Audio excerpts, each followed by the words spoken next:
a key driver for us is enabling all the grid benefits, but also just helping a consumer lower their energy bill, manage their energy use, and do that in a simpler way versus getting really complicated, because you Yeah. can get really complicated quickly.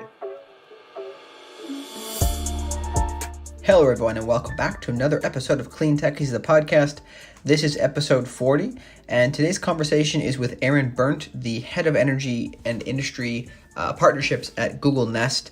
Google Nest is a Google acquisition that has a thermostat known as the Nest that helps homeowners participate in their local utilities' energy demand reduction programs, which oftentimes essentially helps them save or earn money.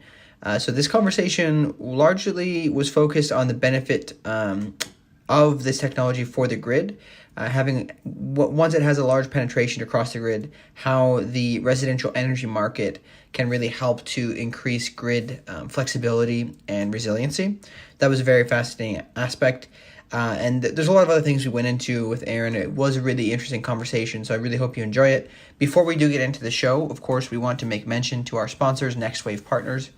Next Wave are experts in talent acquisition and recruitment across climate tech, renewables, and ESG globally. So if your team is growing or you are looking to potentially make a career change, you can reach out to Next Wave through their website at next-wavepartners.com. Or you can reach out to one of their consultants directly through their LinkedIn page. Maybe go to their website, identify which consultant makes most sense for you to reach out to in your region and in your area, and reach out to them for a discussion. So without any further delays, let's get into the show. All right. Welcome to the show, Aaron. How are you doing today? Doing well. Great to meet you.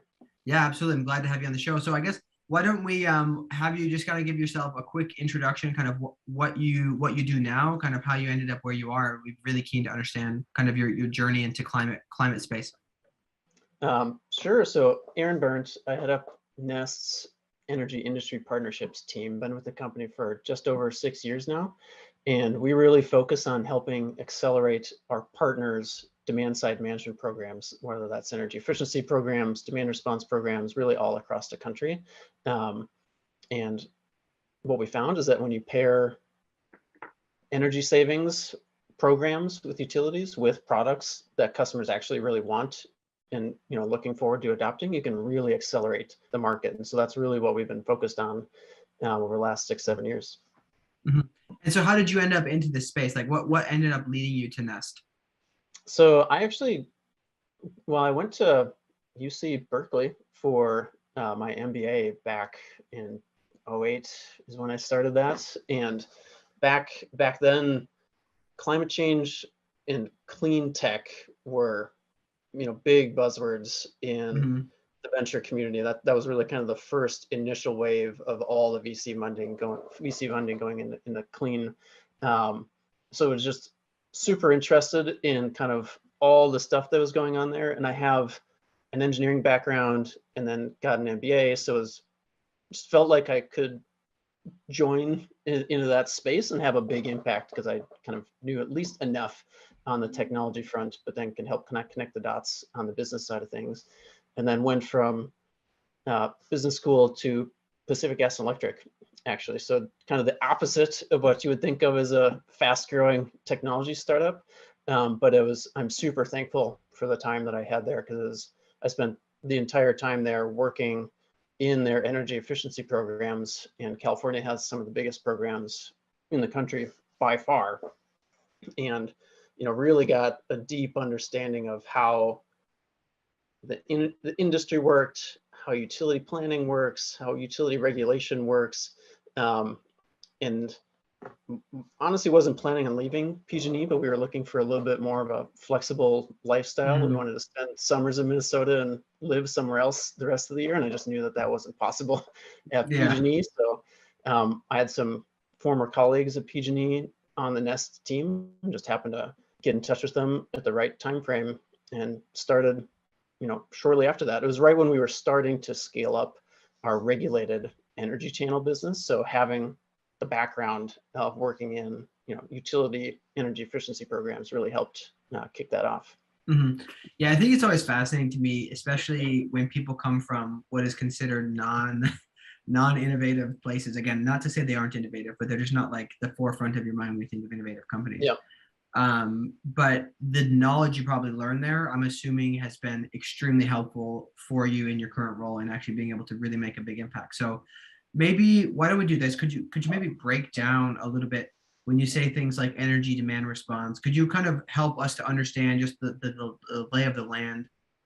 What exactly does all that mean, and So how does it all work?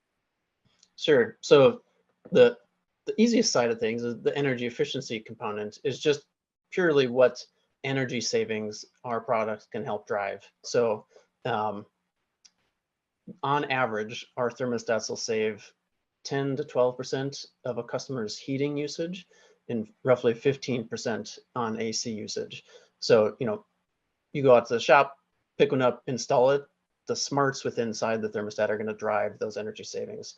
And the reason utilities have those programs is they're, regulated utilities, and many of them will have mandated state level targets to hit certain levels Hmm. of energy efficiency. And the whole reason that they do that is it's way more efficient not to build a new power plant if you don't need to. So that's always been kind of a key driver for our business is just the basic energy savings of our devices. And ever since the beginning of Nest, um, we knew that our technology could help easily save energy, and that the easy component of that is important because you can do a whole bunch of different things within your home to save energy, but it's a lot of work, it's expensive, it can be intrusive if you're adding in new insulation, all this kind of stuff.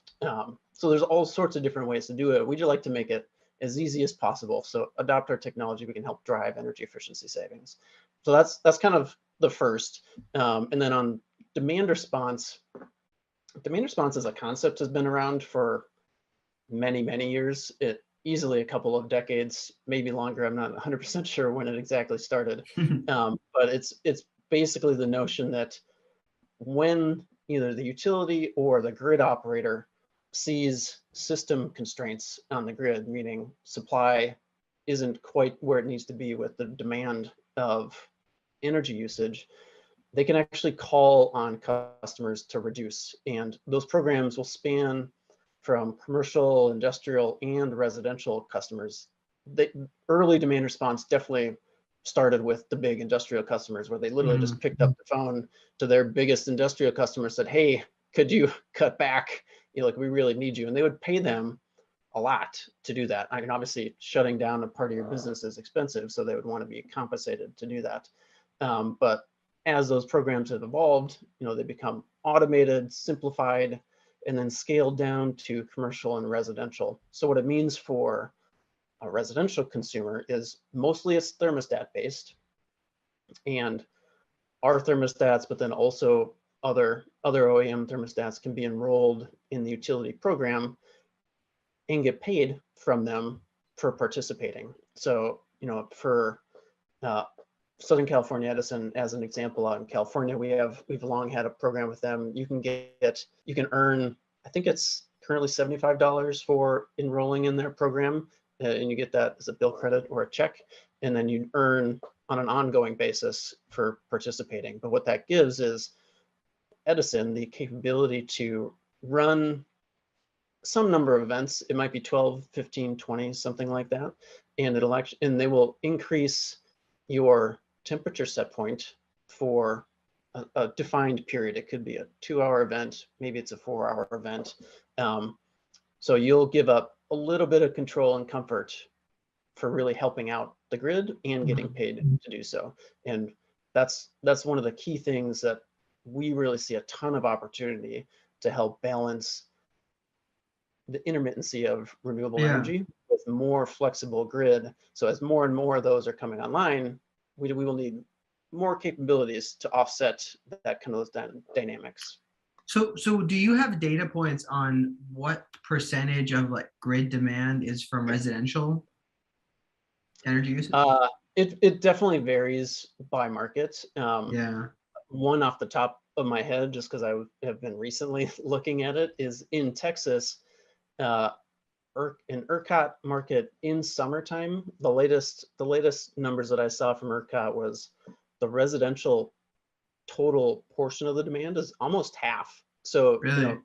it's way bigger than you would know, like just by thinking about it. I definitely didn't think it was going to be that big of a deal in summer, but summer Texas residential AC load plays a huge driver Mhm. in how much capacity energy ERCOT really needs to serve the market in summer. In winter, it definitely drops down quite a bit, but Mhm.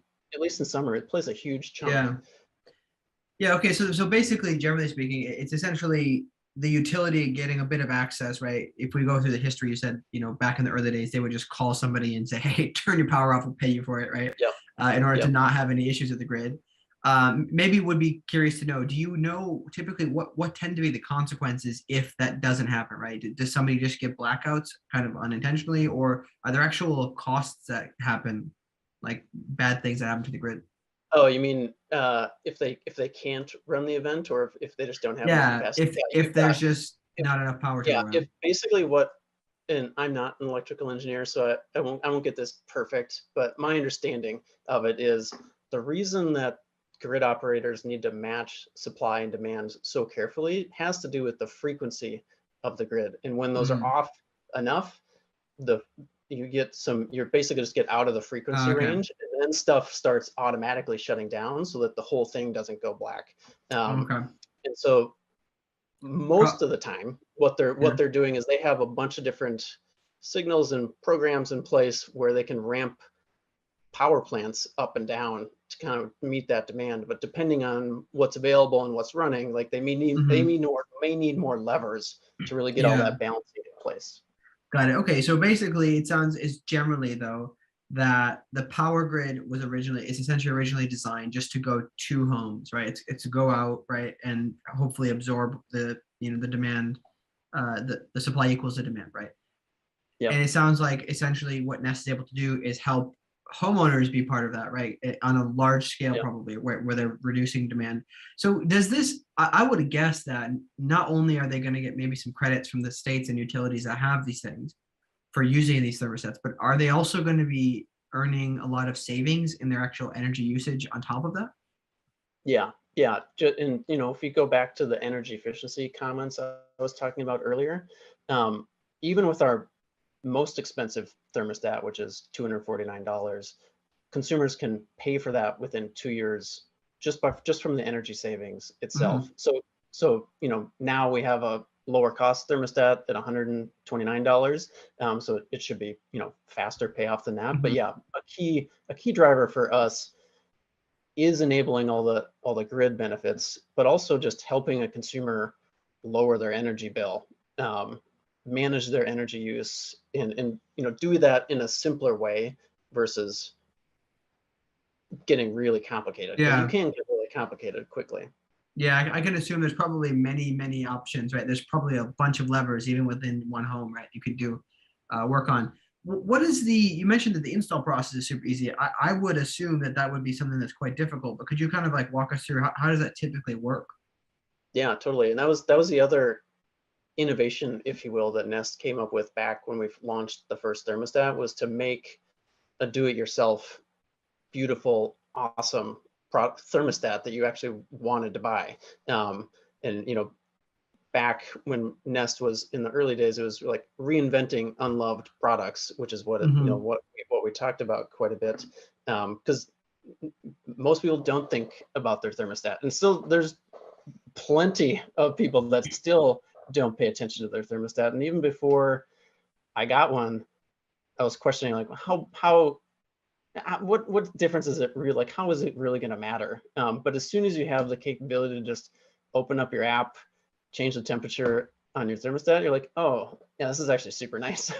um, but in terms of the installation, the DIY was really important up front. And the way that we did that is we had a few different features built into the thermostat to help ensure that it's getting enough power from your system. So you didn't necessarily need to have a power wire running to it. It'll Hmm. effectively borrow power from your HVAC unit to help do that. And what that does is it simplifies the wiring and the process so that most consumers can install that. And the data that we've found directly from our consumers is most customers on average can install it in about 30 minutes. Oh, wow. So it is really pretty straightforward. There are still plenty of people that don't want to do that, and we'll work with our Nest Pros in market, like their HVAC pros, or a utility program that might have an installation component of it as well. Mm-hmm. Got it. Okay, so that's very straightforward. Well, what about when homeowners have Nest, and they have, say for example, they have maybe a Tesla Powerwall and a Tesla solar roof, right? Like, what does this integrate with them to help maybe switch off power or pull from that at their time, and how does that typically look, if you're able to share? Yeah, it's a great question. So at this point, it doesn't, but we do have longer term visions for how we can be doing more within the connected home.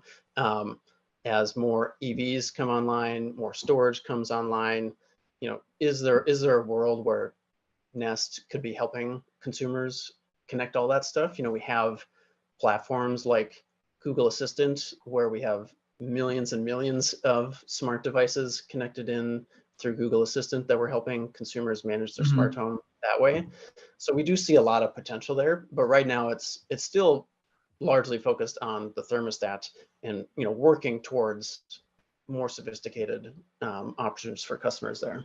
Mm-hmm. Could you maybe talk about, you mentioned demand flexibility. Could you maybe talk about what can having greater demand flexibility within the grid, like what can the results really be? Can you maybe give some examples of negative things that have happened in the recent past within the US grid, or areas that you can relate that could have been avoided from this? Like, could you just kind of talk about what the actual benefits of that are?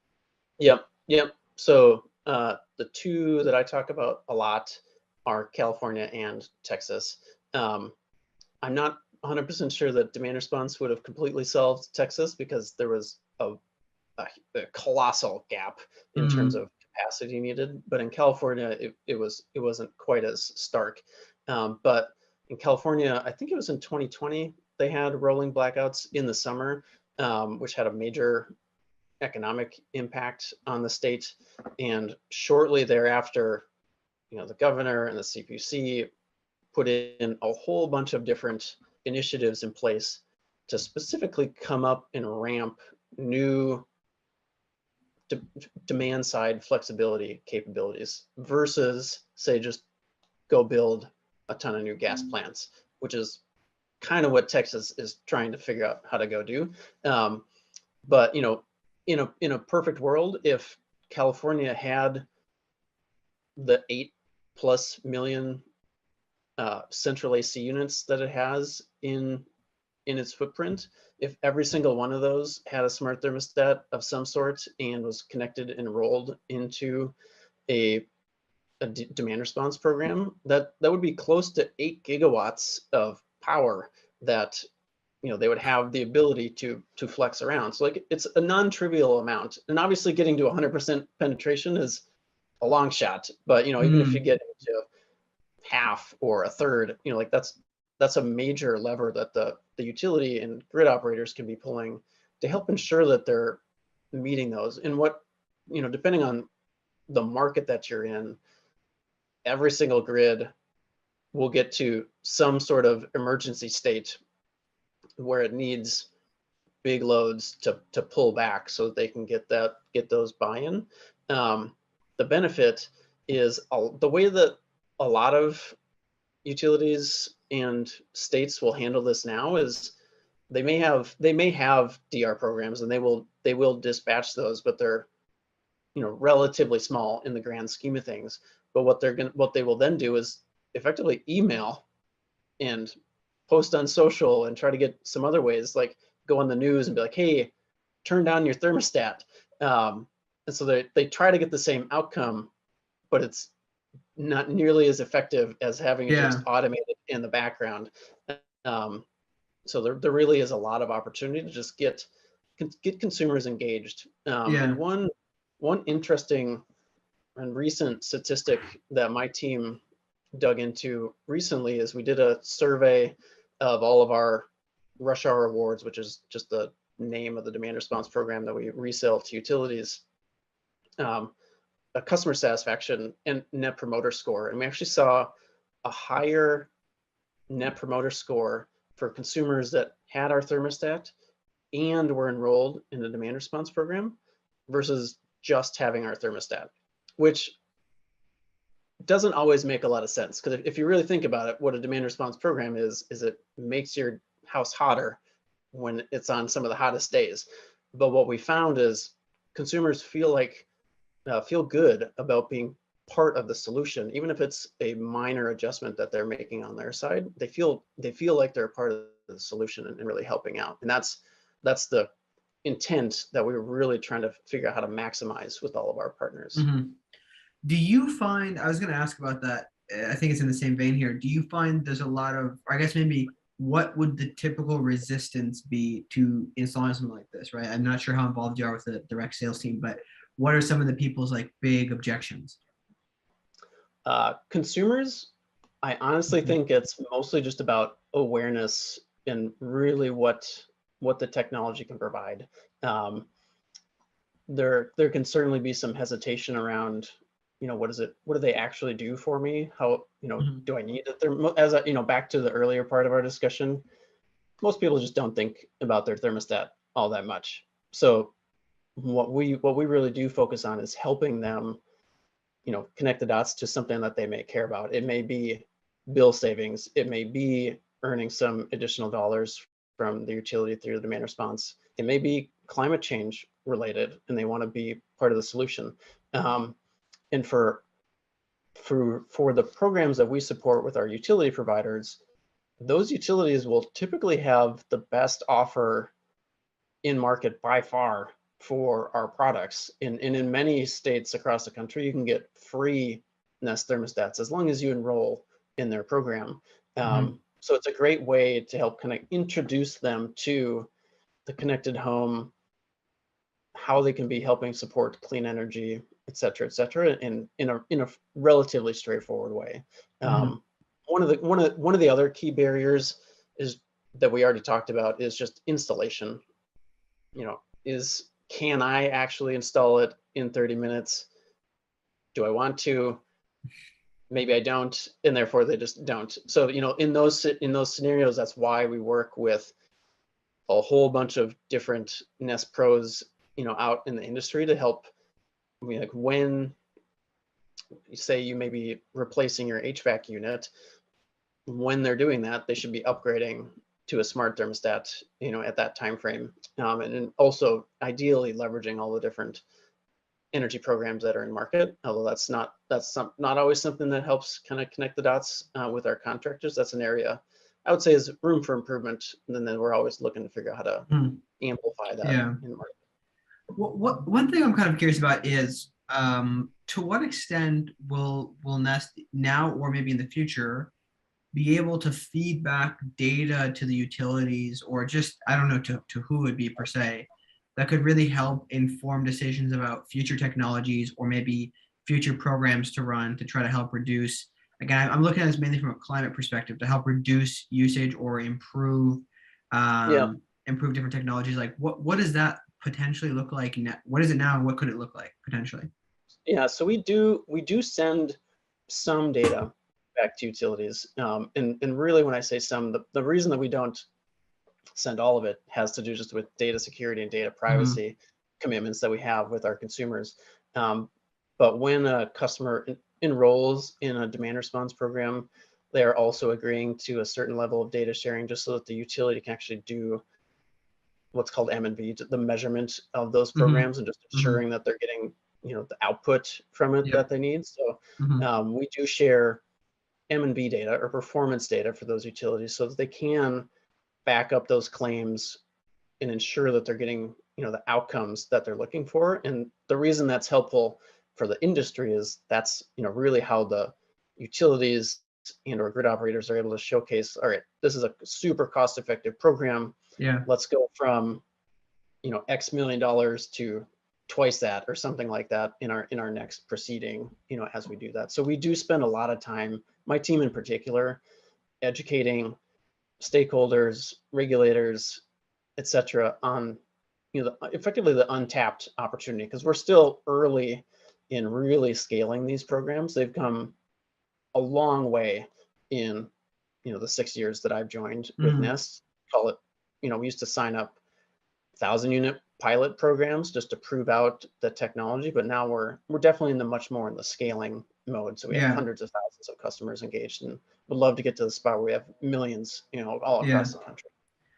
How does it work typically? Because I know you mentioned a lot of times states have kind of mandates for these types of programs. How does it work for maybe parts of the country that the utilities don't do these things? How does something like that get started? Does it typically come from a state legislator where they say, hey, we want to target these things, or can a utility just on its own decide, hey, we want to do these things? The reason I ask mainly is from an action perspective. I know a lot of people talk about federal policy. Hey, let's change this, let's change that. Federal policy is damn near impossible to change. So why not start with a local level? Could you maybe explain how that process looks? Or what the best way to help that's a good question, and also something that my team pays close attention to as we're trying to, like, my whole team's goal is to help grow our programs, and that means what can we do to open up new markets.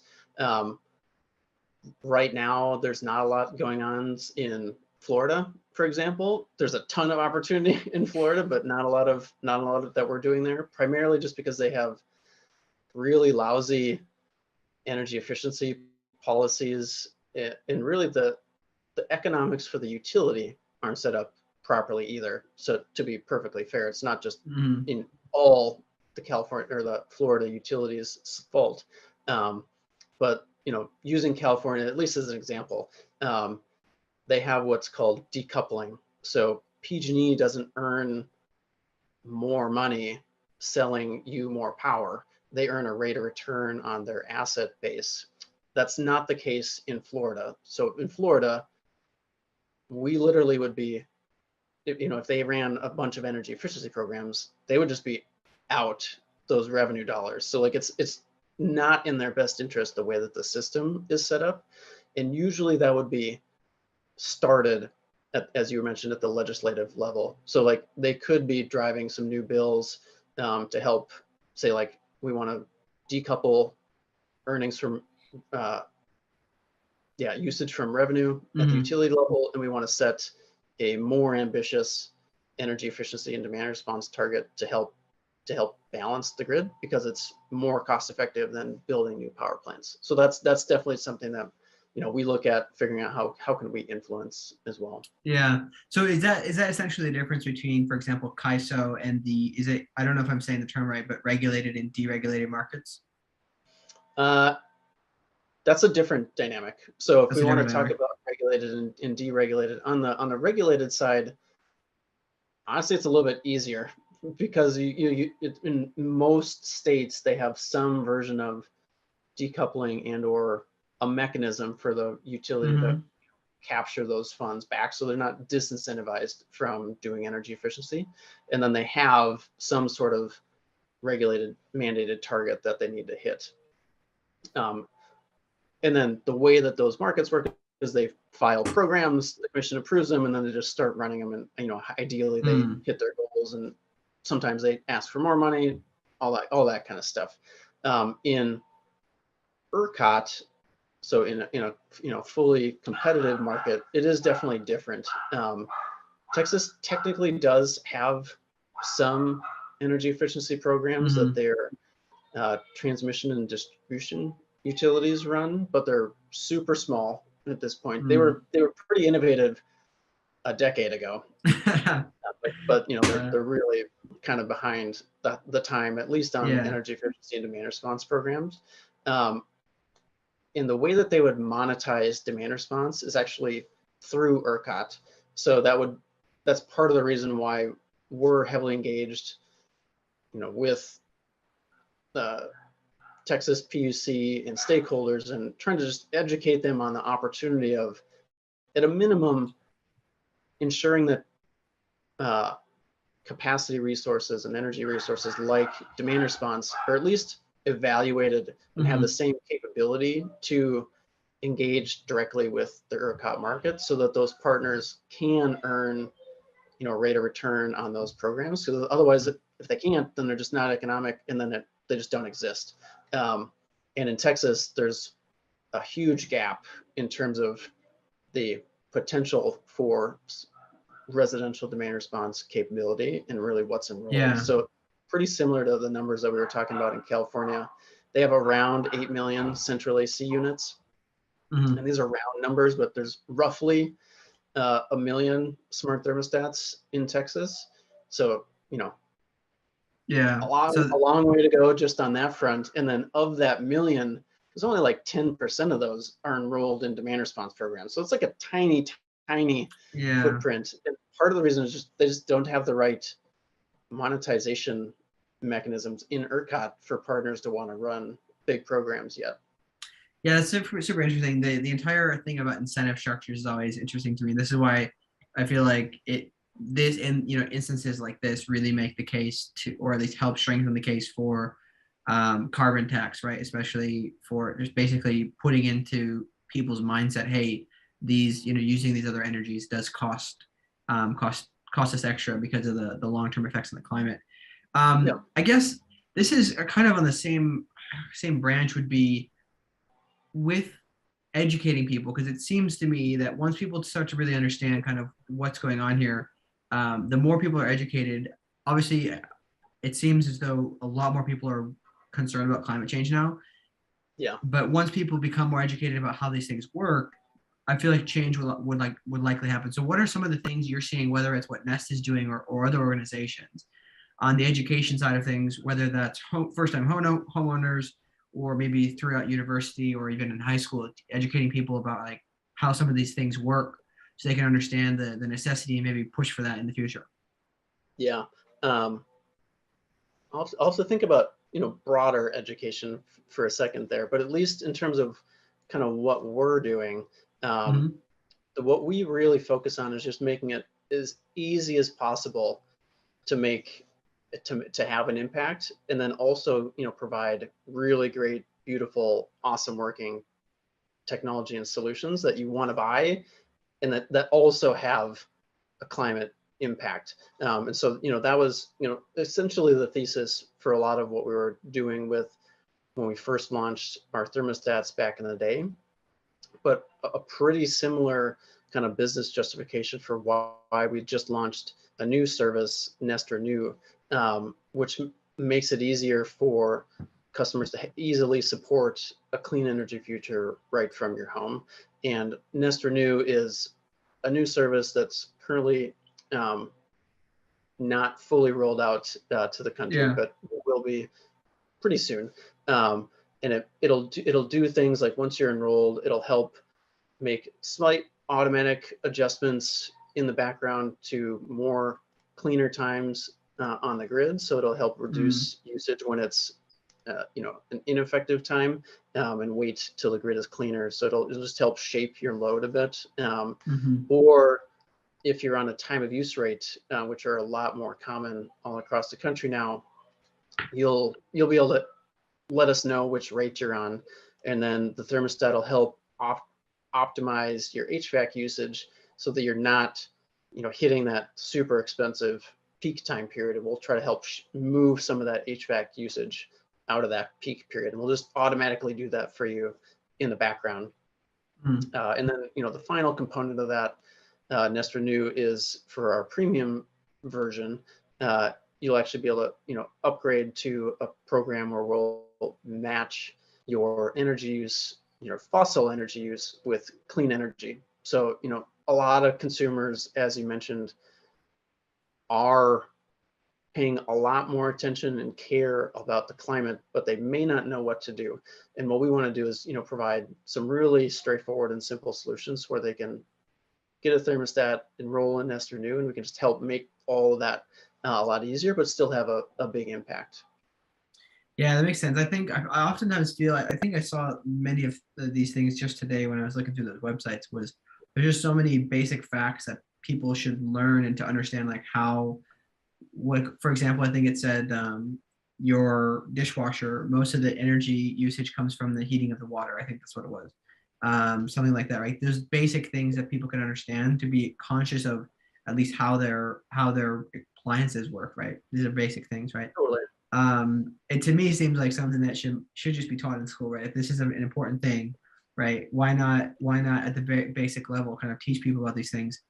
I also wonder from a talent perspective, have you I feel that this is maybe not an issue. I don't have much of a read on this space specifically, but have you guys been able to find really good talent generally that's kind of has the right education? Are the universities and everything doing a good job of helping people to be basically prepared for these types of roles, or is there a ton of education that you need to do when people come in for some more of these technical related jobs?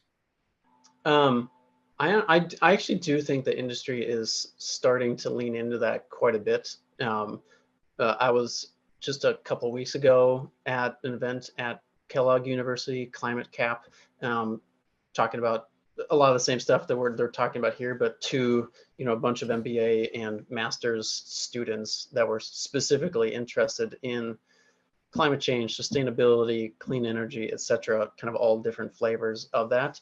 And in a specific program, specializing and helping kind of them get their foot in the door. And I certainly my team, I can pretty confidently say that everybody on my team is passionate about, the impact that we can have on the environment with all the work that we do with our partners, and get a lot of interest from new students that are just now starting to look into the industry and want to chat about different avenues to be doing that. So obviously there's strong need for a lot more talent, and talent can certainly be hard to come by these days. But I do think we're seeing a good shift, particularly in the university level, to get a lot more folks kind of the basics of whether it's environment or climate change or the energy grid, to even have some of those basic capabilities kind of right from the get-go. Yeah, that makes sense. Something I've noticed a lot with I kind of spin around in a lot of communities of more young professionals kind of trying to figure out what they want to do, and I've noticed that a lot of people have no idea that half of these jobs even are jobs, right? So I always wonder if there's some type of programs that might be created. I know there's some universities that do this pretty well, but programs where people can very early on get exposure to these things and like see actually what's out there, because generally people grow up depending on their circumstances thinking there's probably five or six career options, right? So totally, yeah, I completely agree with that, and that's part of the reason why I spend a lot of time on it. Obviously, I manage a team, and it's helpful me to build a pipeline of potential candidates. But effectively, every time that I go to one of those events, a ton of people reach out and be like, "I had no idea any of this stuff existed. This is super interesting." And I can talk about kind of my time at Nest and the various different types of roles within Google that support this business, which are a lot. Like there's sales folks, marketing folks, product roles, engineering roles, strategy, product planning, which are all different kind of facets that we have within the business to really kind of make it all go. But then if you expand it beyond that, utilities, which we already talked about, can still be really a great on-ramp, in my opinion, particularly if you're interested in energy and clean energy, to just get a very helpful foundation for just how energy system works in the US, or their partners. So the way that we work with our utility clients is not typically directly. So we'll actually just work with their partners, whether it's their demand response aggregator, because they work with the demand response aggregator so that they don't have to work with every single OEM that has a smart thermostat that's available. They just work with one aggregator, and then we have a contract with them.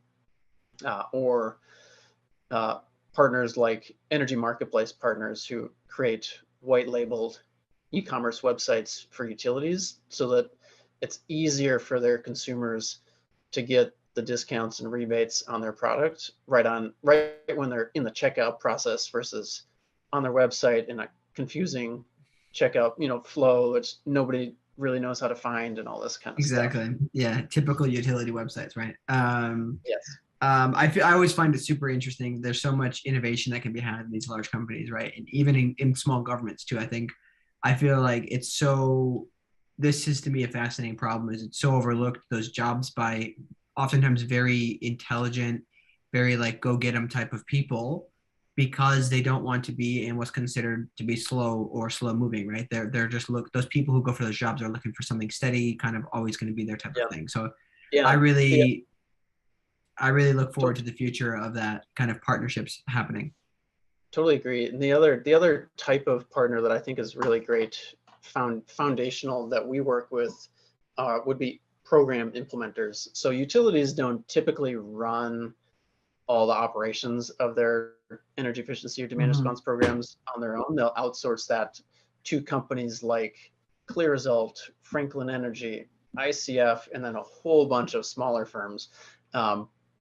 Those can be really great entry-level jobs for students coming right out, because they can, and honestly even get a lot of the same exposure as you would working directly at a utility, but working with multiple different utilities, because you're running a handful of different programs for ClearResult, for example. You can really get a great sense of how stuff is actually done and what's required to get the action from consumers or customers like commercial industrial partners as well. Yeah. I guess maybe to wrap things up a little bit, what do you find from your knowledge of maybe let's probably talk about it from the grid perspective, grid relationship with residential users. What are some of the big, huge areas for improvement or technological advancement to help increase that relationship and improve that maybe that two-way street instead of just a one-way street going power to? Like Yeah. coming in the next 5 to 10 years, what do you think are some big areas that either need innovation or have innovation coming that you're excited for? Yeah. So the reason that I get excited to come into work every day is really about connecting the helpful home to the future of the grid. When you talk about smart home technology, and really where the market is right now, it's still early days. 6 years ago, we used to talk about the smart thermostat really being the entry for consumers into the smart home, and that's still mostly the case, particularly for energy management.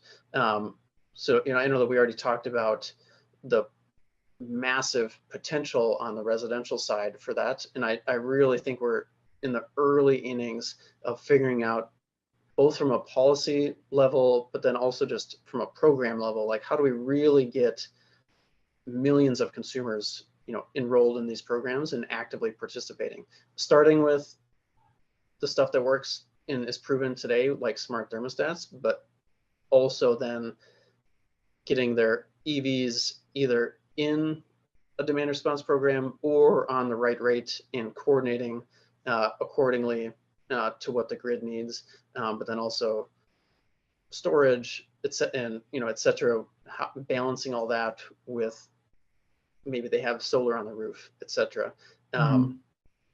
So I think there's a ton of opportunity there, and that is really what we're focused on helping unlock. The other key driver, we talked about reliability and resiliency being a key driver, but the other aspect for why we see and we're so bullish on the upside opportunity is the last stat I saw from SEPA is that 51 utilities have goals to be carbon free or net zero emissions by 2050. That's so many more that have planted a stake in the ground and they're putting plans in place to be carbon free than even just a handful of years ago. And what we're seeing from a few of our key partners that have done that a little bit more aggressively, basically what they're doing is saying, all right, here's our goal, and then they're backing into how they're going to hit some of those metrics, and they're looking at their residential programs and realizing that they need to 10x or 100x participation in those programs to really get the outcome of carbon free that they're looking for. So companies like Consumers Energy and APS in Arizona, we've been partnering with them the last couple of years to really accelerate their residential programs and have seen 10x, 4x jumps in Mhm. kind of their prior enrollment rates. So I'm really bullish on that as just a trend in potential in market, and really figuring out what can we be doing as an industry to help unlock that. Yeah, I think it's almost that makes a lot of sense to me. Also, if you're looking at it from they're trying to be carbon neutral, I work in the ESG space too sometimes, and if they're looking to do that, I feel like having these programs could help them to at least track the data to show, to their reporting. And many people may not be familiar with their ESG reporting data, but to have that data to be able to report it. But also, you look at a lot of large commercial industrial owners, right? There's many, many, many solutions for them to manage their energy more efficiently, because obviously there's broader Yep. broader margins to be had there for savings.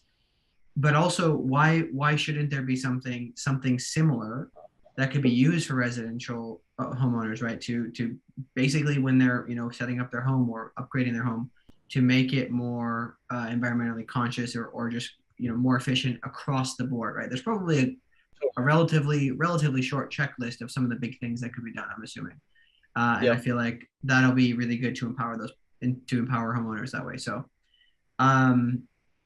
yeah, I think pretty awesome conversation. Anything you want to add, kind of in closing here?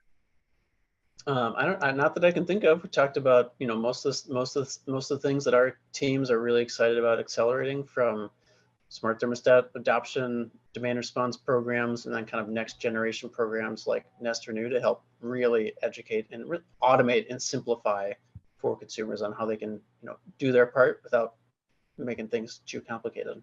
Yeah, it sounds pretty easy. Honestly, if anybody's not reaching out, that's on them. This sounds like everybody should be contacting it after this episode. So, anyways, thank you so much for coming on, Aaron. Really appreciate it, and looking forward to seeing what Nest continues to do. Especially excited personally for maybe the innovation of that pairing, how the home works and everything. I'm excited to see that. So, thank you so much. We'll see you next time. Happy to chat. All right, everybody. Thank you so much for joining on today's episode. Really hope you enjoyed the conversation with Aaron. If you would like to continue hearing more conversations like this, please do subscribe and turn on notifications for further episodes. And if you are listening on Apple Podcasts, we always appreciate a rating and a review. It really does help us grow the reach. Please, of course, share this episode with anyone you think could find it interesting. I think especially if anybody knows people who work at the utilities, that could be looking to implement these kind of partnerships, do share this with them. I think that could be very valuable. If you want to get further involved, you can reach out and join our Slack channel in the description, and you can subscribe to the newsletter, which comes out every month, discussing climate tech topics in a bit more detail. And then you can connect with Aaron on LinkedIn, of course, and visit the Google Nest website to learn more for yourself. There's a lot of really actually interesting educational bits on that website, so I definitely recommend that. And of course, you can reach me anytime you want on Twitter with your questions. Just a quick shout out. Next episode is going to be with Zach Lefebvre, the CEO and founder of ChargeLab. ChargeLab is basically a software company that is integratable with all the major EV charging equipment companies. They're kind of like a one-stop shop for EV charging in general. Really, really fascinating conversation coming up in the next episode, so stay tuned for that. And thank you so much for listening to Clean Techies, the podcast.